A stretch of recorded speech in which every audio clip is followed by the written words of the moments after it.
Hello everyone, I'm Noel Lennon. I'm Green Giant. And welcome to the finale of the Heavy Rain playthrough. Heavy Rain. Yeah, so last part we found out who the origami killer is. It is in fact our dear, beloved Scotch Shelby, whose face is managing to get bigger every single loading screen. I'm so disappointed in him. Yeah. So George, I'm not annoyed. I'm just disappointed. That hurts so much more. So bad. Look his face. So George, what honestly, like you said, you were disappointed. Like as you just claimed, you were disappointed with the fact the twist that Scotch. What a twist! I keep calling him Scotch, but his name is Let's Scott. just go with it, because we're gonna get confused. Yeah, his name was Scotch being the origami killer. Now, it is a twist that comes out of nowhere, admittedly, but for all the wrong reasons. Mm-hmm. There were some parts that just don't add up in terms of like why he's doing it, how he got away with some of it. It's so strange.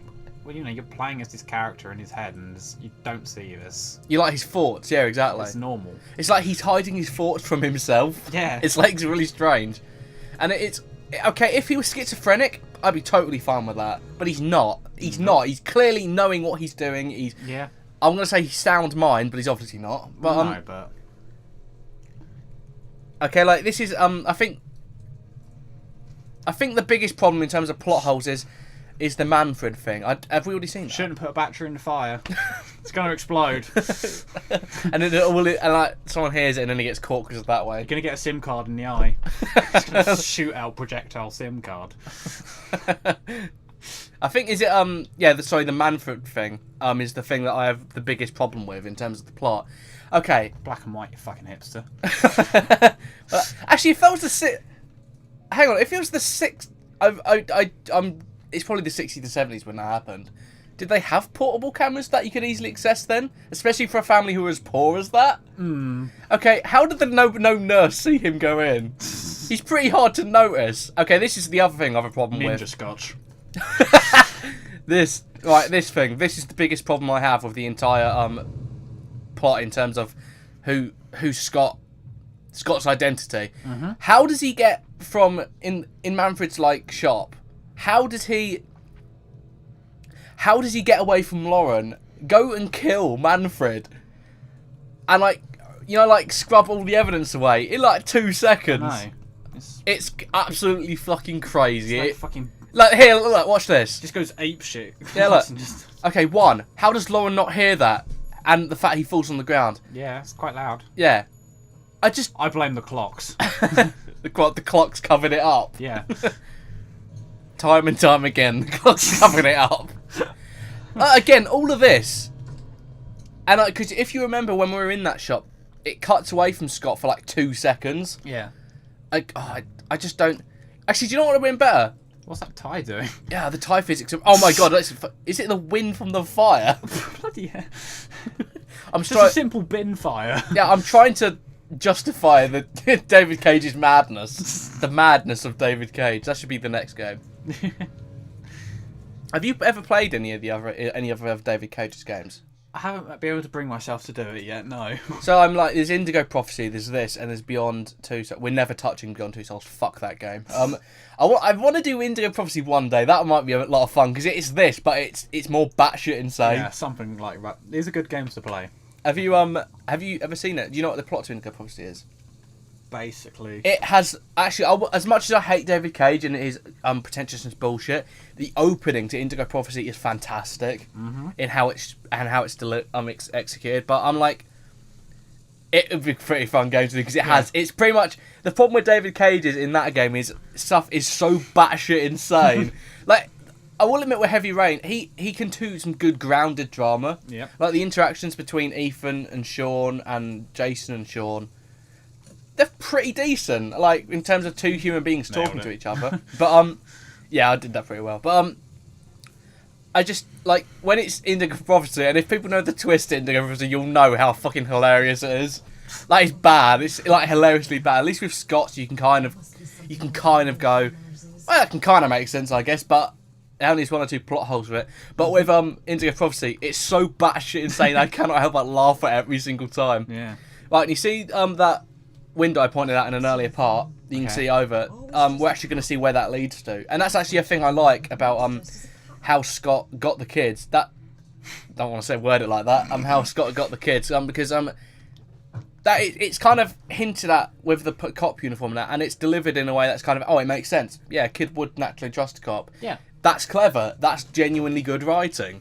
It's not really even hinted at, which is kind of nice, because when you don't even think about how that's a possibility, but when they say, "Oh, he's a cop," it's like, "Oh yeah, that kind of makes sense." It works. It's his secret peace lily factory. Oh God, I hate. I've just got to say, out of all the characters we've played as, who's your least favourite? Mine's Madison. She's just so. Yeah. She's just boring. I don't think she's as bad as she made out first. Who, me? Why? I don't know. I just don't see anything as bad. I'm trying to remember what you initially said again. I said she's boring and that she has no reason to be in his. Nothing about her is interesting. I don't know anything about it. Of course, it's going to be Max, isn't it? Because it was really unsussly hinted at earlier with the Alzheimer's going, "Ooh, dog's Max." That's my impression of Scott's mother. Very close to the Peter Andre. Do it for the kids.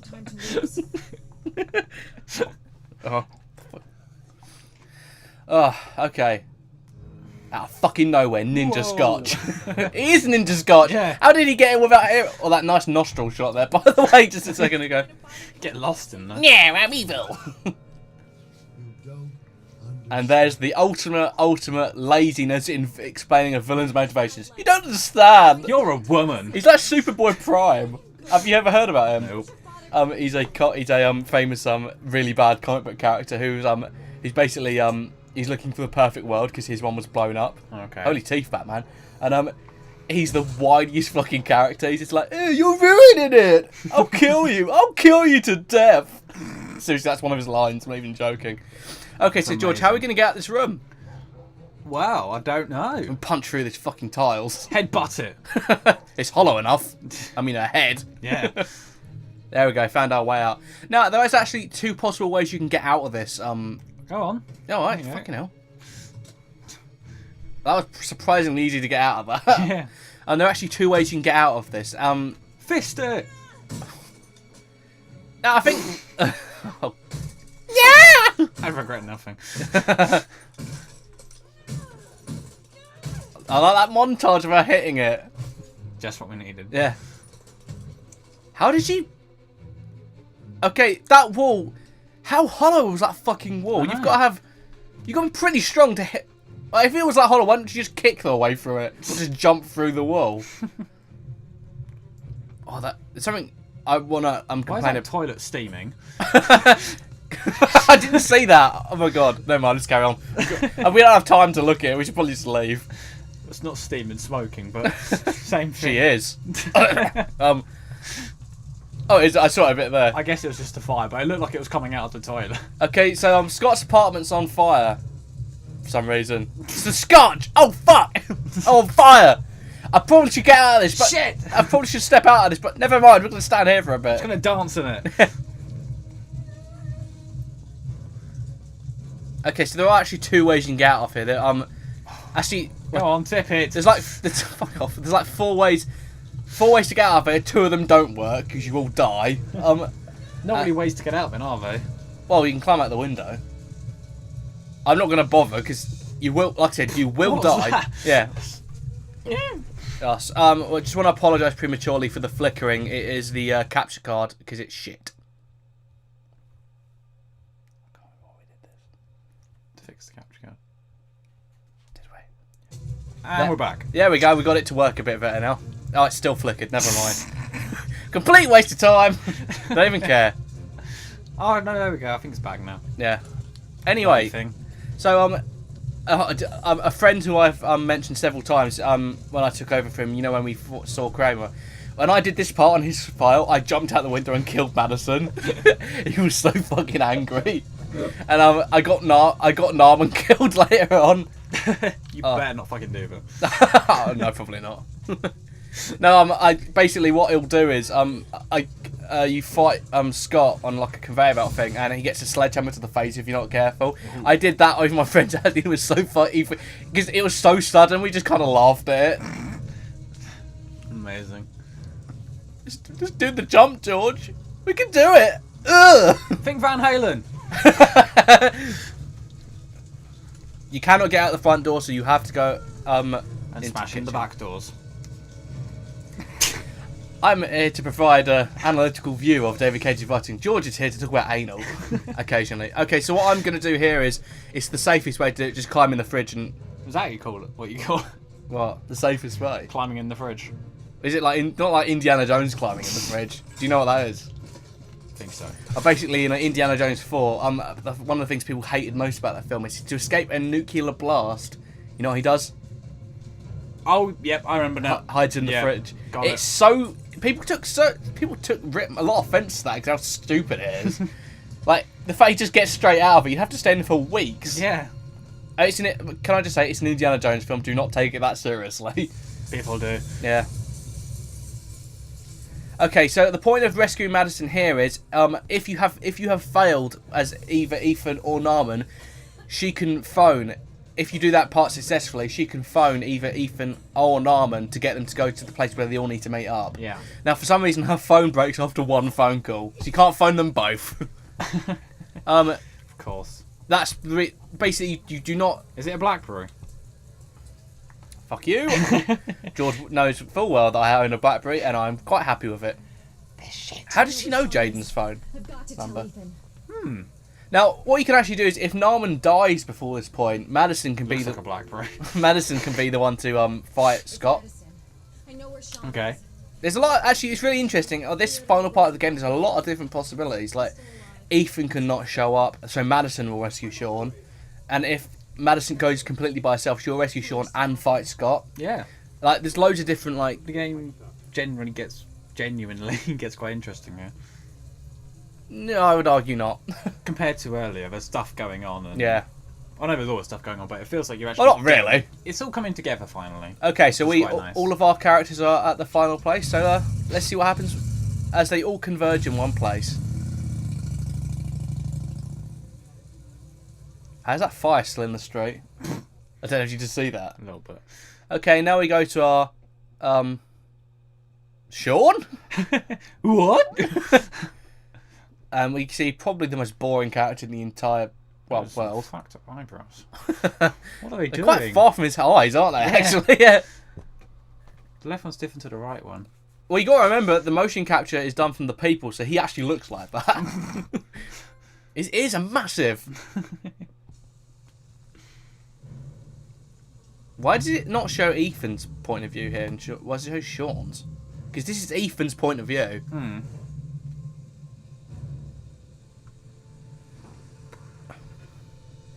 Okay, so we got all the clues. So we've only got a couple of minutes left before Ethan, unfortunately, succumbs to his poison.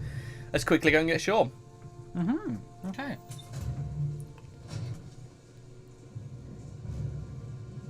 Are you ready, George? Again? Yeah. One more time. Just couldn't.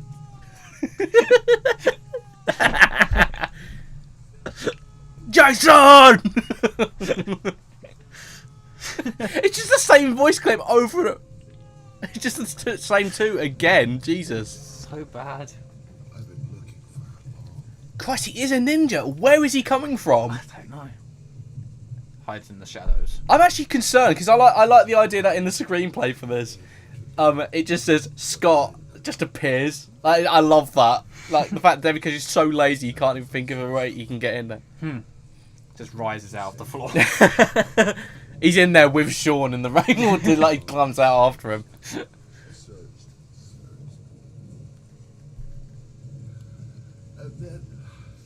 So do you think that because adding this backstory to Scott makes him more interesting, or do you think it actually makes him less interesting?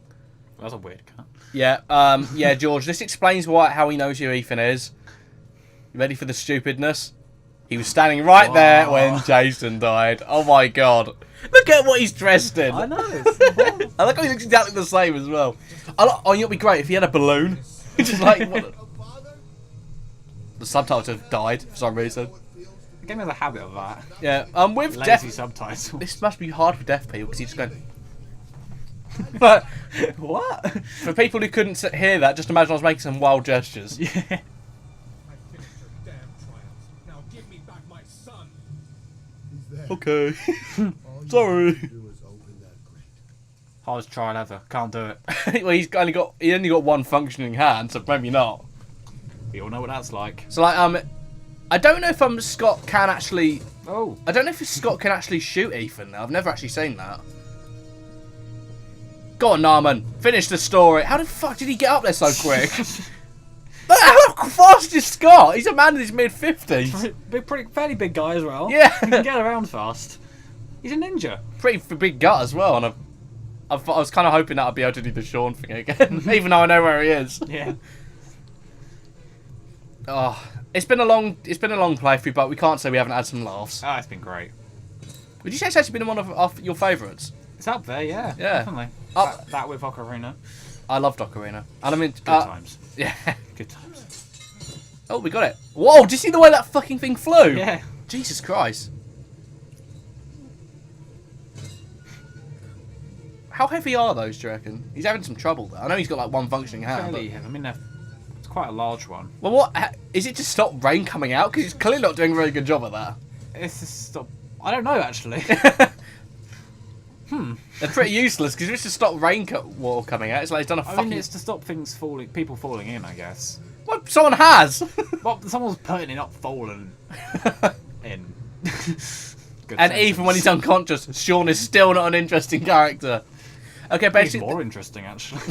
the two ways this can happen is if you fight him as Madison, you'll end up on the crane that you just saw in the back there.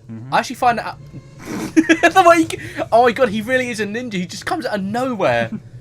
I want to show you after we've done this the Star Trek fight music because Okay. it perfectly fits this. It's like dun dun dun dun dun dun dun. So it's awesome. You better not fuck yourself. I'll try not to. Oh, right in the nuts. I'll stop your face there, Shelby. Even though I did that right, I still got punched. It's lucky they weren't a sledgehammer, though. Jesus Christ! That was a perfectly good TV, you monster! You've killed children, but that's where I draw the line. I love how Blake cannot see any of this, by the way. What? Oh my god, those physics are so bad. One thing I'm not a fan of is the way this scene abruptly cuts to the others. Oh. It's gut. I mean, like, we're in the middle of fighting Scott here, but it's just going to abruptly cut like that. Yeah. It's really, really jarring. Not in a good way. All personnel are ordered to shoot, kill. I Sort repeat. of messes the whole pacing up a bit. It's a bit weird. The snipers in position. Where are Ethan and Scott? Oh, sorry, Narman and Scott. You can't see them up there. No. You won't get away. Actually, this is another reason why you need Madison alive. If she is either dead or incapacitated by this point, she cannot warn Ethan that the police are going to shoot at him when he comes out. What are you doing? So even if you do everything right in Ethan's story, he will still die if Madison is not here at this point. That'd be really annoying. Yeah. But if Ethan's not here, like say for instance, if he gets arrested earlier in the game, like we've talked about before, Yeah. Madison will come here and there'll be no police. So she'll fight the origami kind of pretty much by herself. Yeah. I think if Narman comes here, actually, he brings the police with him, even though he didn't this time, which is really odd. Remember, he didn't bring the police. Blake brought them with him. Well, actually, why would he not tell the police he's coming here? What an idiot! Nailed it. He's an FBI man. He wanted it to be as dramatic as possible. Eat it. That's for Sean. That's for Jason. And this is for David. It is quite satisfying actually doing that. Yeah. Oh. Okay, we're doing pretty well against Scott. Let's see how we do. How we do against Sean. That's it, Ethan. Remember the Bee Gees. Remember Robin and Maurice. Remember Barry's still alive, not the other two. Actually, that's the irony. If they died of heart attacks, why was they not? It's like, remember our biggest hit. Can't. Night Fever's a better song, though. Just saying. Okay. Okay. I don't know what that was.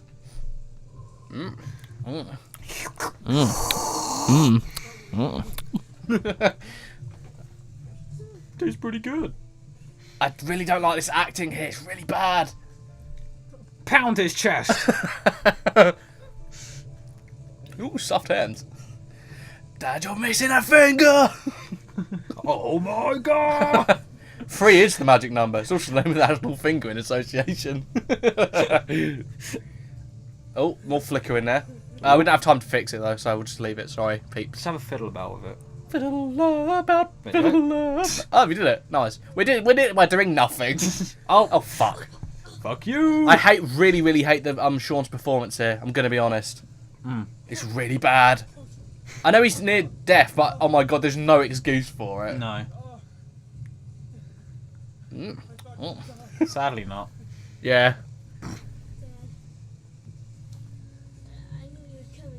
I knew you'd come and save me. Whilst I was unconscious and I had no idea what was going on. Yep. Yeah.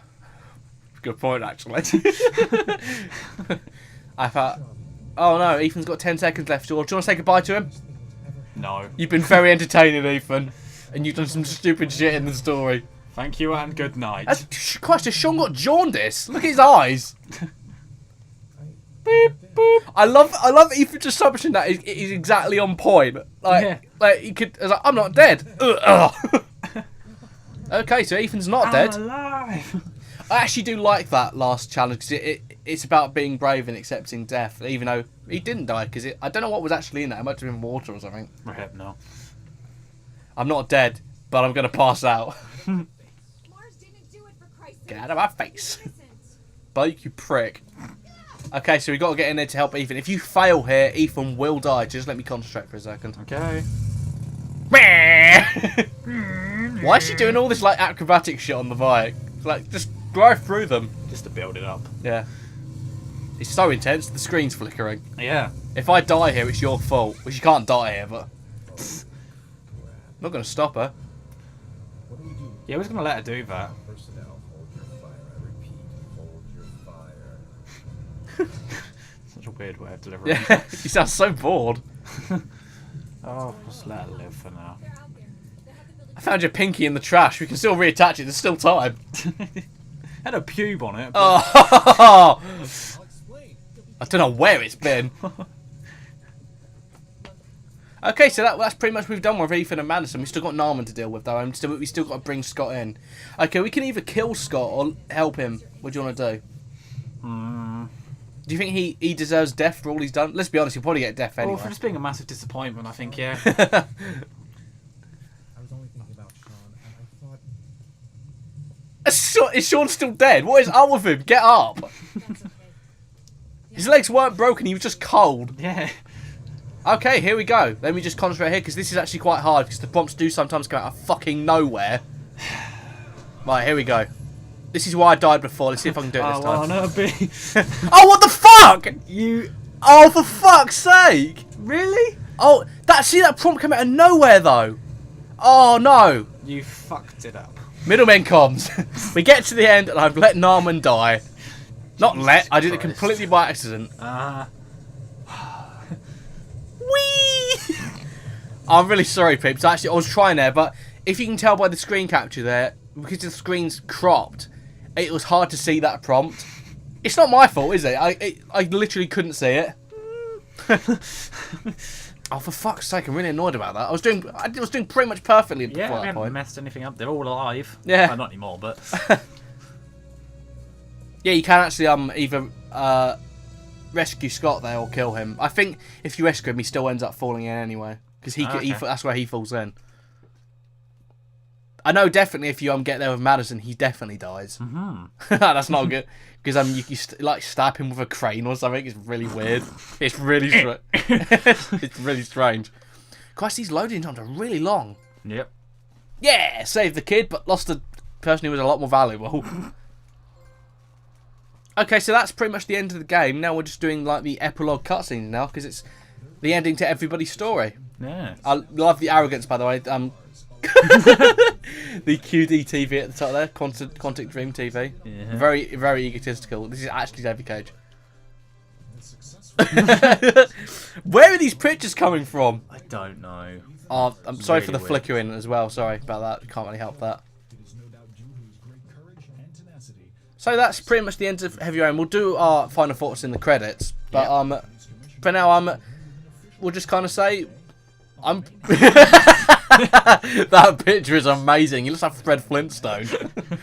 Rash him. He looks so grumpy.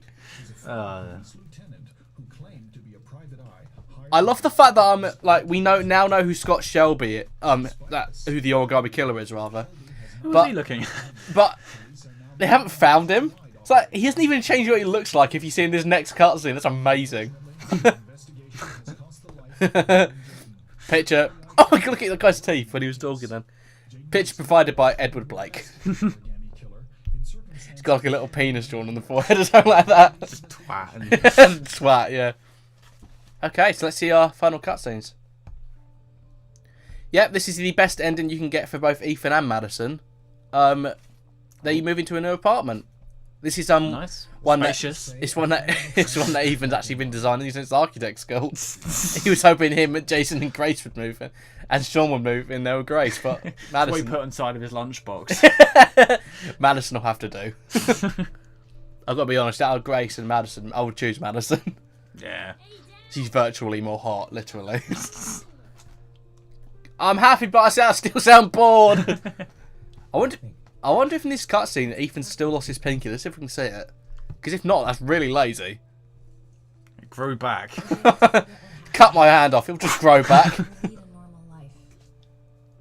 And one day it'll all just seem like a Again, another problem. Is it back? I can't see. Another problem I have with this. Does Madison's insomnia go away? Never explained. No idea. Did she break the story? Never explained. What do they do now? Is Ethan still not? I think it has actually. Come here. Is that how Scott got him? Yeah, probably. He can move up fast. That would be amazing. That over the black coat is not good. No. Oh. Does not sound right. As the door locked, we never saw Sean again. It was a mass suicide pact. So like, basically, each character gets their ending cutscene. Like they get separated. So this is Narman's because I let him die by accident. Idiot.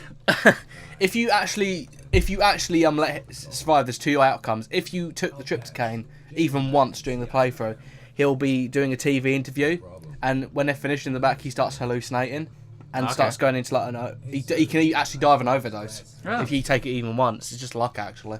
It just depends when you take it, I think. But if you don't take it at all, he'll be sitting in an office completely alone. Take the glasses off, and he'll start hallucinating tanks. So like Narman actually gets the worst off out of all the characters because even if you don't take any tryptocane, his mind is still affected by the area. Yeah. He's still seeing stuff outside of it. Do I? Don't I? Do I? Nah, I'm alright. Yeah. He's gonna do it. You know what would be better? If they just ended it like Willie Take, if he's looking at it like that and it just ended. Mm-hmm. That's a cool idea. Like instead of, because David Cage likes to be completely unsubtle. His hand just goes, grabs them. And actually, there's a plot element in this little ending that I would like some elaboration on, which I'm never going to get. Look at that. That two cops, that was really... Go down the rabbit hole. I love his face here. His face is fucking amazing. Oh yeah. Yeah.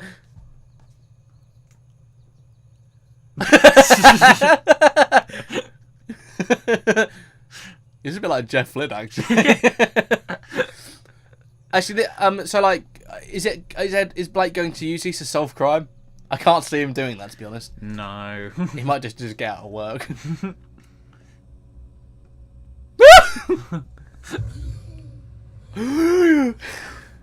He's like Scott. He's got Scott's asthma. So that's the thing I would like it elaborated on. Why is he there? Is that Norman's ghost in a virtual reality? We're never really gonna know the answer to that. We can talk about it in the credits. And this is Scott's final ending. If Scott dies in the last thing, you don't get an ending here. It just kind of cuts to credits really awkwardly. Yeah. But because we let Lauren live, Good choice. yep, even though she's a boring character and didn't deserve it, this is the cutscene you get. None of the families of the victims ever hired That was you very to well this timed. What? every last Oh, wait, no one stopped talking. Yeah. all you did. I love the fact that Scott saw her here and decided to keep walking towards her. It's Yeah. like, what an idiot. Your past. And feed on the misery of the The rain effects are pretty decent. Not bad. Not on his coat, though. That's awful. I like the fact the particle effects are actually off of the coat. You can see they're not actually on the coat. Just a second ago. That I would kill the man who murdered him. Yeah, so if you let Lauren live and let Scott live, he gets shot here and he's dead. So we still kind of... He doesn't even seem to care, though. No, which is kind of odd. So we kind of succeeded, and that is the end of Heavy Rain. So final thoughts, George. Well, that wasn't an experience. Is that what like you experienced? The truckies you experienced and your Ethan diving out of the way? Okay, I'll do my final thoughts. Heavy Rain, while a nice idea, and it has some pretty decent scenes, it's pretty much a hilariously bad game at some points, Stone Cold. Like, it has some, like, Scott's turn as a villain is so bad that when I first saw it, I laughed out loud. Yeah. It was like, oh my god, they can't really be serious. Because I actually like Scott before all that. And so the gameplay in this game is terrible. It's like the quick time event is just, it's not a game. It's just watching a series of events. The problem is the series of events, when I can't take them seriously, or like I find no weight in them, it's hard to be invested. Yeah. But because the game is so hilariously bad at some point, it is easy to enjoy and like easy to get through. Yeah. Which is why a lot of our sessions have been really long. Yeah. Okay, so that's pretty much I give it a 3 out of 10 really. Fair enough. Yeah, I don't know. I definitely found more enjoyment out of it than I was expecting. Just What? for the fact because it's bad and Yeah.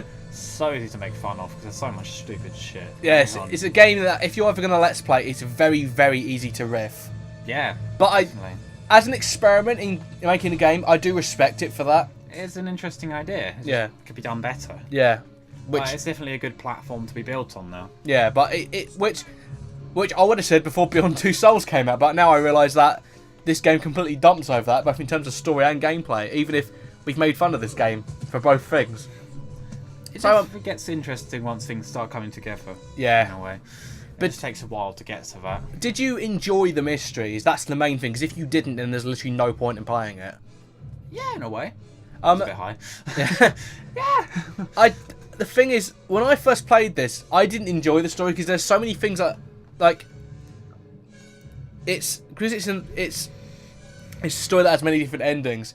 Some of them aren't as well fleshed out as others. Okay. So, like, the absolute best ending you can get isn't even what I would consider the best written ending. Mm-hmm. The endings, like, where I don't know. For example, the ending where Ethan doesn't save Sean, Madison does it. It is so underwritten. It's hilarious because it just like. They just hug and go, Sean, I've missed you, and they just walk off, and that's the end. Like, oh, okay. Fair enough. Yeah, there's no closure to it. I very much enjoyed doing the playthrough. It was lots of fun, really. Yeah, definitely. Like I said, it's very much a game that's easy to riff on. Yeah. And do you have anything else to say? Don't think so. No. Okay. I like the fact. So I've noticed that the soundtrack was recorded at Abbey Road. Huh. It did not make it any better. Here's some additional cast. We've got Manfred, Jason Mars. Oh, one more thing, actually. The acting in this game, it ranges from enjoyably hammy to just bad. Would you agree? Yeah. Yeah. Yeah, so that's pretty much all we have to talk about. We hope you enjoyed my fuck up at the end there. We Nice just hoped one. you enjoyed the riffing we've done, and we'll see you next time. I don't know if we might do Indigo Prophecy again in the future. Sorry, we might do that. We might do it in the future because that's a game that I want to show you how batshit insane these games can get. It's actually more enjoyable than this because it doesn't use the quick time. It uses quick time events, but not like the same ones as this. Yeah. Because it's on the PS2. So that's it from me, really. We've got nothing else to say, so we'll see you next time when we do another playthrough, preferably of another David Cage game. Yes. So, bye. Bye. Thank you and good night.